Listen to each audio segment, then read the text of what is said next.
Hi hello ನಮಸ್ತೆ Anita B M Gowda YouTube ಚಾನಲ್ಗೆ ಸ್ವಾಗತ ಸುಸ್ವಾಗತವನ್ನು ಕೋರ್ತಾ ಇವತ್ತು ಪಾಲಕ್ ಮತ್ತು ಬೇಳೆ ಉಪಯೋಗಿಸ್ಕೊಂಡು ನಾವು ಯಾವ ರೀತಿ ಸಿಂಪಲ್ಲಾಗಿ ಸಾಂಬಾರನ್ನ ಮಾಡ್ಕೋಬೋದು ಅಂತ ತಿಳ್ಕೊಳ್ಳೋಣ. ಓಕೆನಾ. ಇವತ್ತು ನಾನು ಒಂದು ಗ್ಲಾಸ್ ಬೇಳೆ ತೊಗೊಂಡಿದ್ದೀನಿ.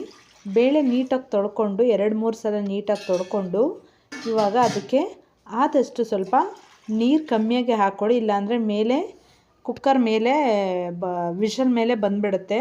ಸ್ವಲ್ಪ ನೀರನ್ನು ಹಾಕ್ಕೊಂಡು ನಾನು 2 ವಿಷಲ್ ಆಗೋಷ್ಟು ನಾನು ಬೇಳೆನ ಕೂಗಿಸ್ಕೊತಾ ಇದ್ದೀನಿ.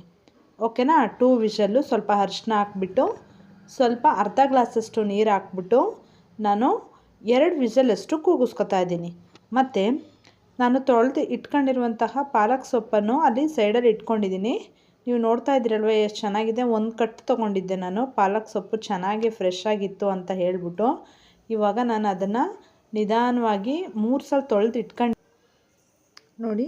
ಇವಾಗ ನಿಧಾನವಾಗಿ ಈಗ ನಾವು ಸೊಪ್ಪನ್ನು ಕಟ್ ಮಾಡಿ ಸಣ್ಣದಾಗಿ ನಿಧಾನವಾಗಿ ಕಟ್ ಮಾಡ್ಕೊಳ್ಳೋಣ. ಓಕೆನಾ. ಮತ್ತು ಪಾಲಕ್ ಸೊಪ್ಪು ಆದಷ್ಟು ಮಣ್ಣಿರುತ್ತೆ, ಅದರಲ್ಲಿ ತುಂಬ ಮಣ್ಣಿರುತ್ತೆ. ಅದರಿಂದ ನಾವು 3-4 ಸಲ ಆದರೂ ನೀಟಾಗಿ ನಾವು ತೊಳ್ಕೊಬೇಕು. ಮತ್ತು ಇಲ್ಲಾಂದರೆ ಸ್ವಲ್ಪ ಉಪ್ಪನ್ನು ಹಾಕಿ ಸ್ವಲ್ಪ ಬಾಣಲಿಲಿ ನೆನೆಸಿಟ್ಬಿಟ್ರೆ ಅದು ಮಣ್ಣೆಲ್ಲ ಬಿಟ್ಕೊಂಡ್ಬಿಡುತ್ತೆ. ಆವಾಗ ನೀವು 3 ಸಲ ನೀಟಾಗಿ ತೊಳ್ಕೊಬೋದು. ನೆನೆ ಹಾಕ್ಬಿಟ್ರೆ ತುಂಬ ಬೆಟರ್ ಅಂತ ಹೇಳ್ತೀನಿ. ಮತ್ತು ನೋಡ್ತಾ ಇದ್ದೀರಲ್ವ ಎಷ್ಟು ನೀಟಾಗಿದೆ ಸೊಪ್ಪು ಮತ್ತು ಎಷ್ಟು ಫ್ರೆಶ್ ಆಗಿದೆ ಅಲ್ವಾ. 2 ಸಣ್ಣದಾಗಿರುವಂಥ 2 ಈರುಳ್ಳಿ ತೊಗೊಂಡಿದ್ದೀನಿ ನಾನು. 3 ಮೆಣಸಿನ್ಕಾಯಿ ತೊಗೊಂಡಿದ್ದೀನಿ. ಕರ್ಬೇವಿನ ಸೊಪ್ಪು ತೊಗೊಂಡಿದ್ದೀನಿ.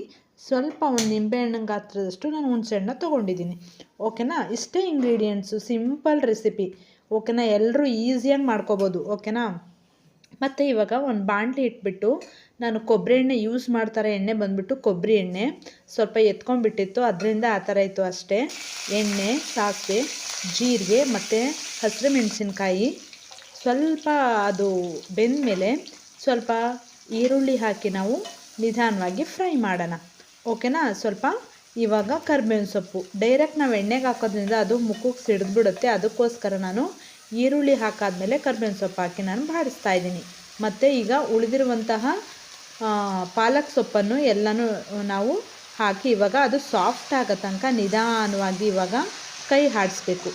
ಓಕೆನಾ. Simple recipe. ಎಣ್ಣೆ, ಸಾಸಿವೆ, ಜೀರಿಗೆ, ಕರಿಬೇವು, ಈರುಳ್ಳಿ ಮತ್ತು ನಾವು ಕಟ್ ಮಾಡಿದ್ದಂತಹ ಪಾಲಕ್ ಸೊಪ್ಪು ಒಳಗಡೆ ಹಾಕಿ ನಿಧಾನವಾಗಿ ನಾವು ಇವಾಗ ಅದು ಸೊಪ್ಪು ಸ್ವಲ್ಪ ಸಾಫ್ಟ್ ಆಗೋ ತನಕ ಬೇಯಿಸಬೇಕು. ಓಕೆನಾ. ಇಲ್ಲಿ ನಾನು ಕುಕ್ಕರಲ್ಲಿ ನಾನು ಬೇಳೆ 2 ವಿಷಲ್ ಕೂಗಿಸಿದ್ನಲ್ವ, ಅದನ್ನು ಸ್ವಲ್ಪ ನೀರು ಬಸ್ಕೊಂಡು ಒಂದು ಬಟ್ಲಿಗೆ ಇವಾಗ ಅದನ್ನು ಮ್ಯಾಶ್ ಮಾಡ್ಕೊತೀನಿ. ಬೇಳೆನ ನೀಟಾಗಿ ಮ್ಯಾಶ್ ಆಗಬೇಕದು. ನೀಟಾಗಿ ಮ್ಯಾಶ್ ಆಗೋದ್ರಿಂದನೇ ಅದು ಬೇಳೆ ಚೆನ್ನಾಗಿ ಟೇಸ್ಟ್ ಕೊಡುತ್ತೆ. ಅದರಿಂದ ಒಂದು ಬೇಳೆ ಇಲ್ಲದೆ ಇರೋ ಥರ ಮ್ಯಾಶ್ ಮಾಡ್ಕೋಬೇಕು. ಇವಾಗ ಒಂದು ಬಟ್ಲಿಗೆ ಎತ್ತಿಟ್ಕೊಂಡೆ ನಾನು ಅದನ್ನು ಬೇಳೆನ. ಇವಾಗ ಪಾಲಕ್ ಸೊಪ್ಪು ಸಾಫ್ಟ್ ಆಗಿದೆ ಸ್ವಲ್ಪ ನೋಡೋಣ. ಓಕೆನಾ. ನೋಡಿ ಅಲ್ಲಿ ನಾನು ಹುಣಸೆಹಣ್ಣು ಕೂಡ ನಾನು ಕಿವುಚಿ ಇಟ್ಕೊಂಡಿದ್ದೀನಿ. ಇವಾಗ ಪಾಲಕ್ ಸೊಪ್ಪು ಸ್ವಲ್ಪ ಸಾಫ್ಟ್ ಆಯಿತು ಅಂತ ಕಾಣುತ್ತೆ. ಇವಾಗ ದಾಲ್ನ ಹಾಕೋಣ, ಬೇಳೆನ ಹಾಕೋಣ. ಓಕೆನಾ.